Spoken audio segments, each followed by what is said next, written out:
Hello and welcome to another bite-sized episode of the Do the Work podcast. I know your time is precious, so we keep these short and sharp so you can get the information that you need and go away and implement it into your lifestyle with your health and fitness. Just before we get into the episode, all I would say is if you like this content, if you could please share it with a friend, like it and subscribe so that we can get our message out to change more people's lives. Enjoy the episode.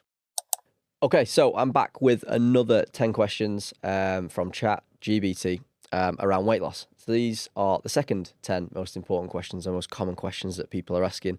Again, not looked at them to this point, so you're going to get a direct sort of snapshot answer of my opinion on these questions and thoughts and stuff. So again, let's dive into it. I'm looking at the first question here, which is, how can I stay motivated to lose weight? This is probably $1 million question, right?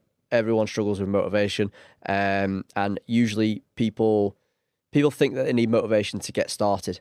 So, I know there's questions around staying motivated. What I would say is it's likely you're going to stay motivated if you can recognize that you're making progress.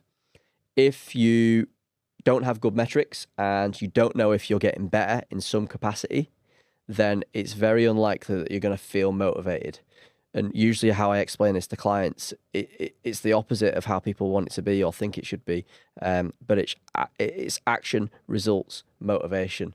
Whereas most people are waiting for motivation before they take action and then get the results, which it just doesn't work that way. But ultimately, we sometimes have to be okay with doing the work without being motivated, because I honestly don't always feel motivated to go to the gym. And more often than not, I have to do it because it's in my diary and I've booked it in and it's something that I do, rather than the fact that I'm motivated to do it. I certainly wasn't motivated to train legs this morning, but I showed up anyway. So yeah, staying motivated, I think it's being okay with not always being motivated, but equally making sure that you understand that motivation is a direct result of making progress rather than a prerequisite to doing something. Okay. Let's have a look. What role does sleep play in weight loss? All right. So a lot of the time, the role that sleep plays is indirect. So the effect that poor sleep can have on your ability to do the things to lose weight. So poor sleep has been linked to things like higher ghrelin. Which is basically the hunger hormone. So if you've slept poorly, you're more likely to eat more the following day. And then also, if you've slept poorly, you're going to feel like you've got not as much energy. Therefore, you're not going to want to go to the gym. Stress is going to be a little bit higher. So all of these things are going to combine into a little kind of cocktail of not wanting to do the work, not feeling up to doing the work.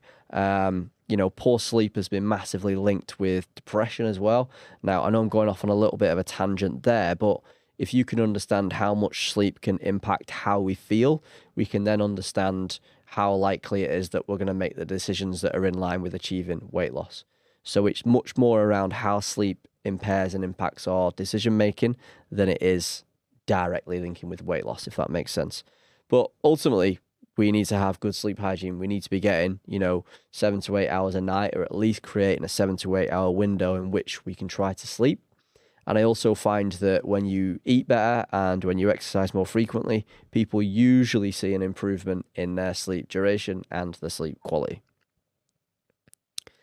Okay, so how can I prevent regaining the weight I've lost? So we talked about this a little bit on the previous episode, but the most important thing is to make sure that on the way, you're essentially creating a sustainable way of doing it rather than what's deemed as the fast way. So seeing it as a long-term project and making sure that the things that you did to get there are in your life now and are set to stay in your life long after you've lost the weight. So if you can make sure that those habits are there, that's going to massively help you keep it off. And then also we talked about this briefly as well in another episode in terms of making sure you have a performance-based goal. So when you've lost that weight, it's really important to have something else to aim at. Otherwise, what are you going to the gym for? What are you training for? What are you eating, in inverted commas, healthier for? Therefore, if you can create a performance-based goal, again, just plucking them out of the thin air, be that like completing a 5K run or a 10K run or a half marathon, or maybe lifting a bodyweight deadlift or a bodyweight hip thrust or doing a certain amount of bodyweight squats, whatever it might be. But you need to create another reason other than weight loss to get you to keep doing the thing that got you to achieving the weight loss. Can I lose weight without exercising? Yes, absolutely you can, especially if you consider walking not to be sort of structured exercise, if you will. If you are in a calorie controlled diet and you are in a deficit and you are expending more energy than you are taking in, you will lose weight. And you can do that without exercise. And with clients, the way I try and get them to think about this is that the nutrition, the diet or the calorie deficit and the steps are the most important things for losing weight. The exercise has a whole bunch of other benefits that are unrelated to necessarily losing weight, and we actually burn a lot less calories than we think when we're exercising, especially strength training.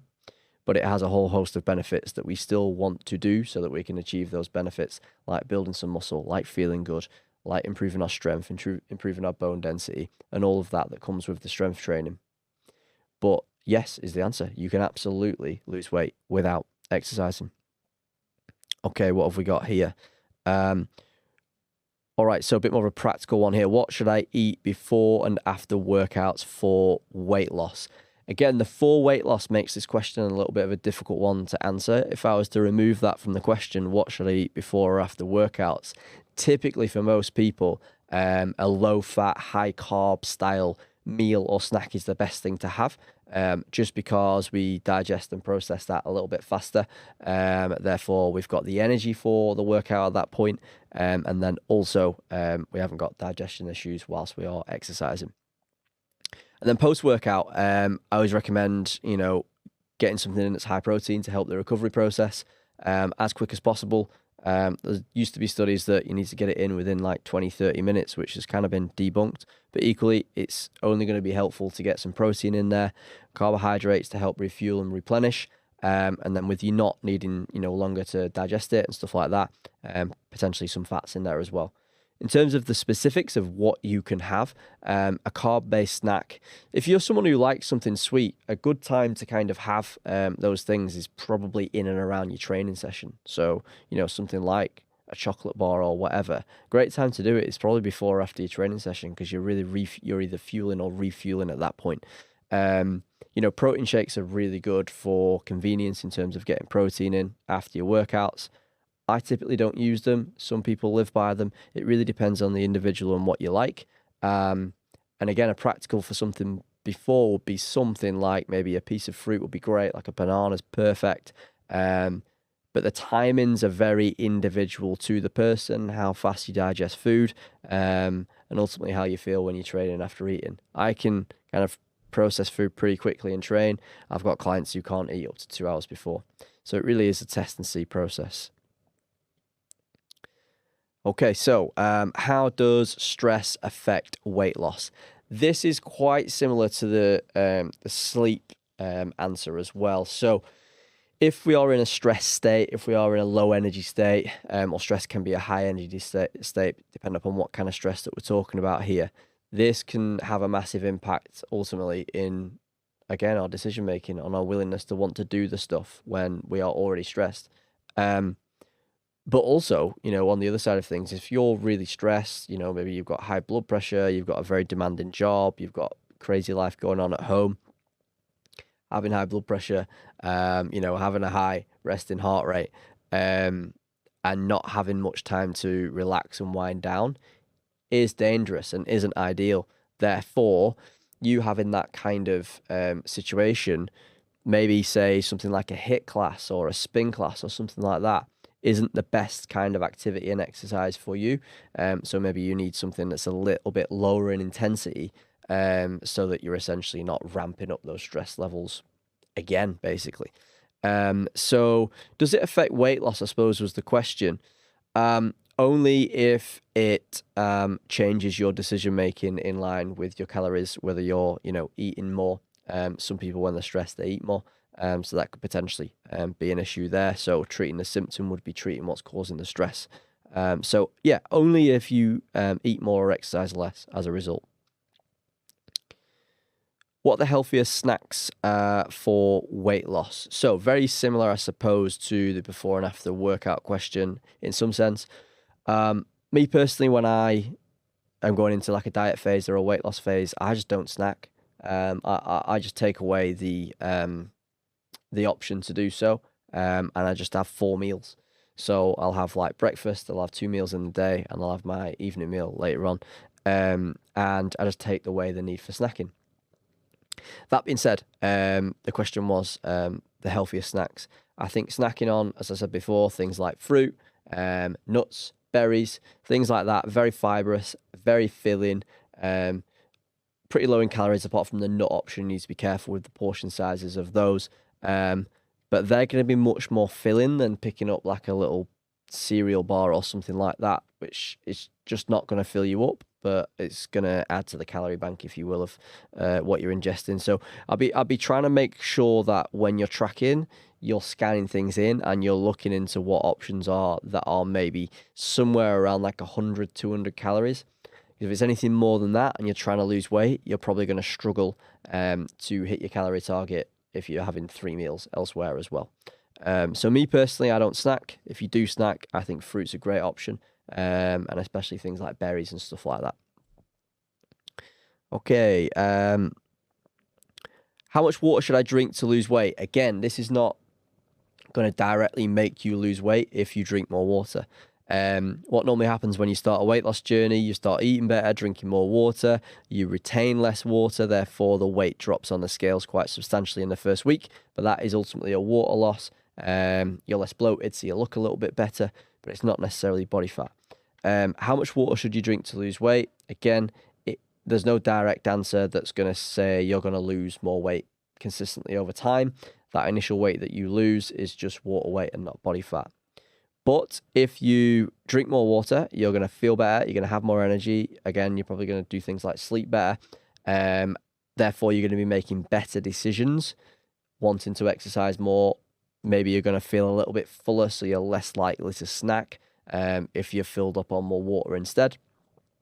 And typically what I recommend for people is between 2 and 3 litres a day, depending upon the size of the individual, how much muscle they've got, how heavy they are, and then how much activity they do. So if you've got someone who, does 3-4 spin classes a week, they probably need to take on a little, they sweat a lot, they're going to need to take on more water than someone who just walks the dog. So it depends on the individual. But somewhere between 2 and 3 litres would be good. Okay, right, final one. Oh, this is a good one. All right, so are there medical treatments or procedures that can help with weight loss? Yes, there are. Should you do them? No, you shouldn't, most likely. This is a real complex one to do in a snapshot. There are a lot of things about now in terms of options to, I suppose, make you smaller, right? Let's look at it like that. Like there are with regards to, things that you can do in terms of like Botox and, stuff like that as well. Plastic surgery, essentially. I don't think this is a good idea if you're not willing to change your lifestyle. So if you just see this as a means to an end to, look smaller or lose weight or however you frame it, the likelihood is that because you've not changed your habits and the way that you live your lifestyle, you're not going to reap the full benefit. And even if it's something like, having, let's say as it is, having your stomach stapled, right? Yes, you're going to eat less, but are you going to improve your overall health? Are you going to still be able to even eat the things that you want to eat? Like it changes completely what you can actually have with your diet. You can only eat things that are like soft and easy to digest. So you have to have like lots of pasta and rice and things like spag balls and chilies and stuff like that. But maybe you can't have like steak and burgers and chicken and those sorts of things. So things like that really impact your ability to enjoy life. And as I say, you're probably going to be making choices maybe that aren't healthier because you haven't changed your lifestyles or your thoughts around that. You've just kind of taken another shortcut route. So yes, you can do it. And again, should you do it? Probably not. I think you should focus more in on playing the long game, changing the habits and implementing them into your lifestyle. And that's not the answer that most people want, but that's the answer that's going to get you the sustainable results long term and ultimately make you feel better about yourself, which is why you're wanting to do it. So me personally, I'm not a fan unless it's a real sort of extenuating circumstance. But generally speaking, most people's lives could be better if they managed what they ate more, if they moved and got outside and did more steps, and implemented some strength training into their life. All right, so that is the other 10 questions that Chat GBT has asked me today, basically. I hope that's been useful, and we'll be back very soon with more episodes. Thanks for tuning in for today's episode. I hope you found it useful, and if you did, you've got the power to share this message as well. So if you have a friend who might find this content useful, please share it with them, and we'll see you on the next episode.